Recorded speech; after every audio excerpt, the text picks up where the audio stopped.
गई रे, भूल गई रे,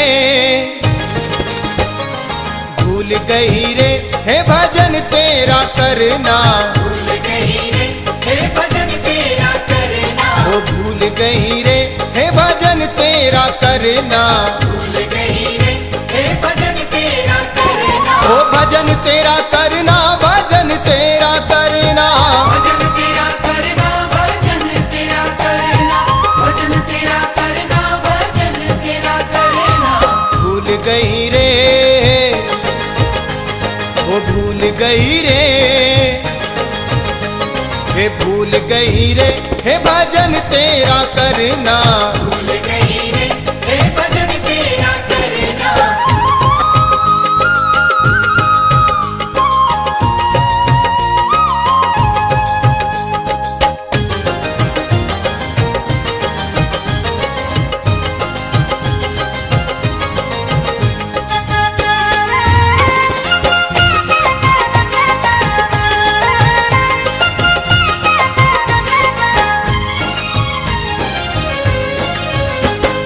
खाना ना भूली मैं पीना ना भूली, खाना ना भूली मैं पीना ना भूली, खाना ना भूली मैं पीना ना भूली, हे खाना ना भूली मैं पीना ना भूली, खाना ना भूली मैं पीना ना भूली, खाना ना भूली मैं पीना ना भूली। हे भूल गई रे, भूल गई रे, भूल गई रे पूजा तेरी करना, भूल गई रे पूजा तेरी करना, भूल गई रे पूजा तेरी करना, ओ भूल गई रे हे भजन तेरा करना, भूल गई रे हे भजन तेरा करना।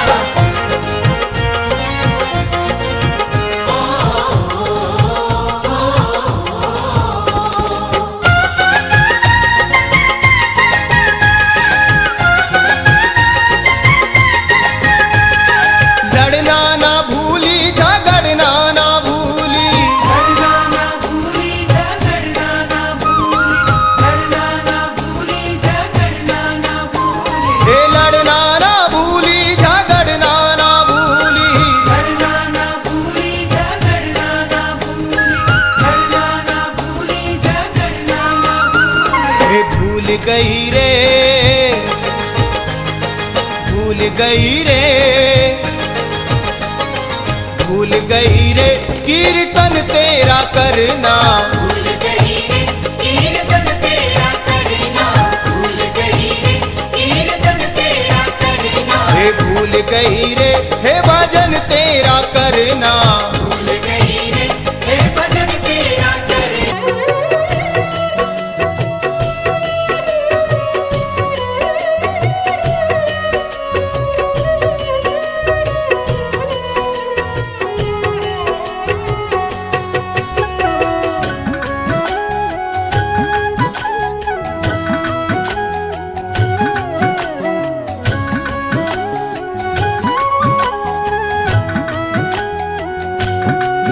जो शरण गुरु की आया, इहलोक सुखी परलोक सुखी, जो शरण गुरु की आया, इहलोक सुखी परलोक सुखी,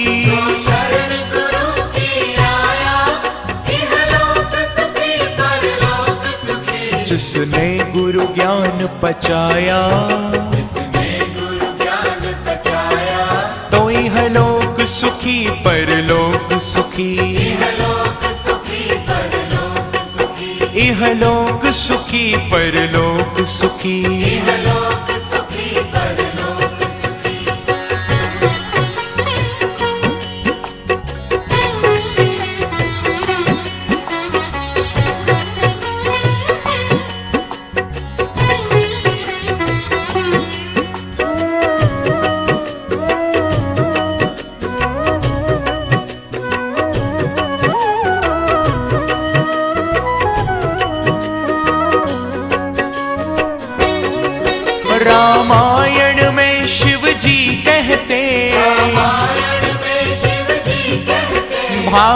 में सुखदेव जी कहते, गुरुबाणी में नानक कहते, जिसने हरि नाम कमाया, तो यह लोक सुखी परलोक सुखी। जो शरण गुरु की आया, इह लोक सुखी परलोक सुखी।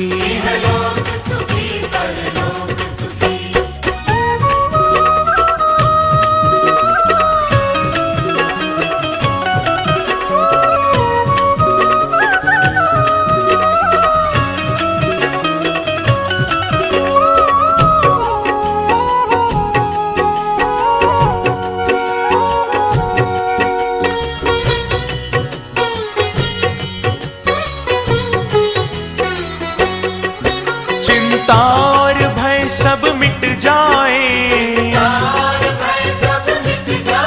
दुनिया के बंधन हट जाए,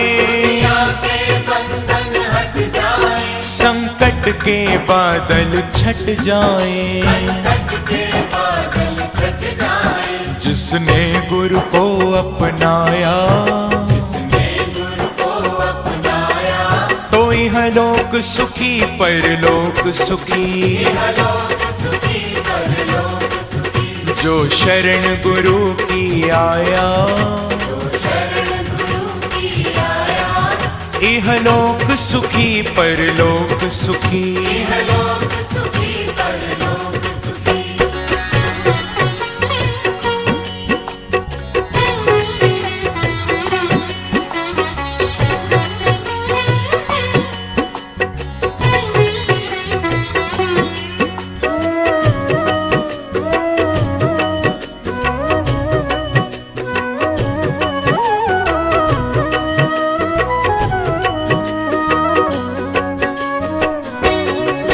सांसों में हो प्रभु का सिमरन,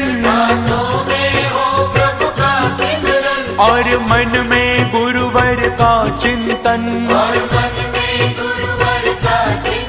फिर कैसा माया का बंधन। जिस द्वार गुरु का भाया, तो यह लोक सुखी परलोक सुखी। जो शरण गुरु की आया, इह लोक सुखी परलोक सुखी।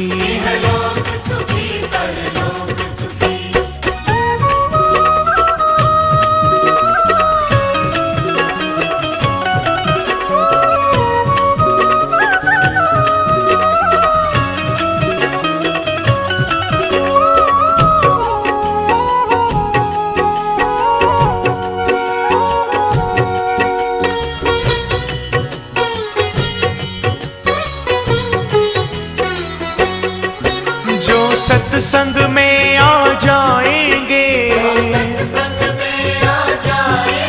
वो गुरु कृपा पा जाएंगे। भव सागर से तर जाएंगे।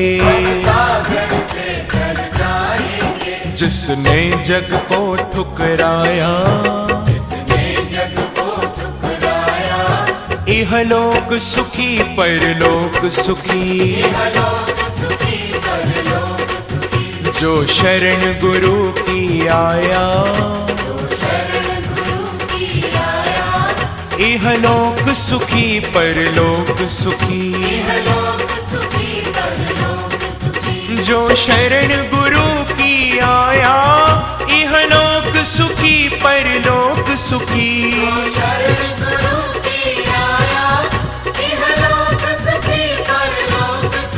जिसने गुरु ज्ञान पचाया, तो यह लोक सुखी परलोक सुखी। यह लोक सुखी परलोक सुखी।